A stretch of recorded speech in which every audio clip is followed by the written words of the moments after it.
கோவிட்க்கு முன்னாடி வரைக்கும் கேரளாவில் அடிக்கடி ஸ்ட்ரைக் என்ன நடந்துச்சு அப்படின்னாலும் ஸ்ட்ரைக்காக தான் இருக்கும். ஸ்கூல் நாங்கள் அடிக்கடி லீவு ஜாலியாக இருக்கிற மாதிரி தான் இருந்துச்சு.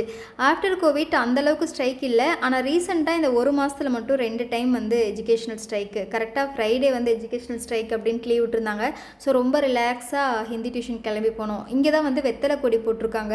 அதோடைய லென்த்தை வந்து குறைச்சி விட்டுட்டோம் அப்படின்னாங்க. அதே மாதிரி மேலே வந்து குச்சிக்கிழங்கு மரத்தில் தான் அந்த படர விட்டுருப்பாங்க. மேலே இருக்கிற இலையெல்லாம் ட்ரிம் பண்ணி அந்த பக்கம் போட்டிருந்தாங்க. எங்களோடது வந்து கொஞ்சம் ரூரலான ஏரியா தான். ஆனால் க்ரீனிஷாக ரொம்ப சூப்பராக இருக்கும். கிளைமேட்டெல்லாம் ரொம்பவுமே நல்லா இருக்கிற மாதிரி தான் இருந்துச்சு. இதெல்லாம் முடிச்சுட்டு வந்துட்டு தான் நைட்டு வந்து டின்னருக்கு சப்பாத்திக்கு ஒரு சைடிஷ் ரெடி பண்ணியிருந்தேன். இப்போலாம் நம்ம வைக்கிறது தான் குழம்பு அப்படிங்கிற மாதிரி ஆயிடுது. என்ன தோணுதோ அதே மெத்தடில் போட்டு நல்லா இப்போ வச்சிடுறது. பன்னீரை ஃபஸ்ட்டு கொஞ்சம் எண்ணெயில் போட்டு நல்லா ப்ரௌன் ஆகிற மாதிரி ஃப்ரை பண்ணி எடுத்துகிட்டு அதுக்கப்புறம் அதே பேனில் பெரிய வெங்காயம் கொஞ்சம் நிறையவே போட்டு வதக்கிக்கலாம். உப்பு போட்டு வேகிறதுக்கு வதக்கிட்டு கொஞ்சமாக தக்காளி, இஞ்சி, பூண்டு, முந்திரி இதெல்லாம் போட்டு அரைச்சிக்கலாம். தக்காளியெல்லாம் தனியாகவும் வதக்கலாம். ஆனால் அரைச்சி சேர்த்துறப்போ கொஞ்சம் நல்லாயிருக்கும். கிரேவி அதிகமாக இருக்கிற மாதிரி இருக்கும். ஒரு கிரேவி கன்சிஸ்டன்சிக்கு வரும் அப்படிங்கிறதுனால நான் எல்லாமே ஒன்றாவே போட்டு அரைச்சி ஊற்றிட்டேன். அதுக்கப்புறம் நம்ம கட் பண்ணி வச்சுருக்கிற மஷ்ரூம், காரத்துக்கு தகுந்த மாதிரி கொஞ்சமாக சில்லி பவுடர், மல்லித்தூள், அதுக்கப்புறம் கரம் மசாலா எல்லாம் போட்டு பச்சை ஸ்மெல் போகிற வரைக்கும் நல்லா வதக்கிக்கலாம்.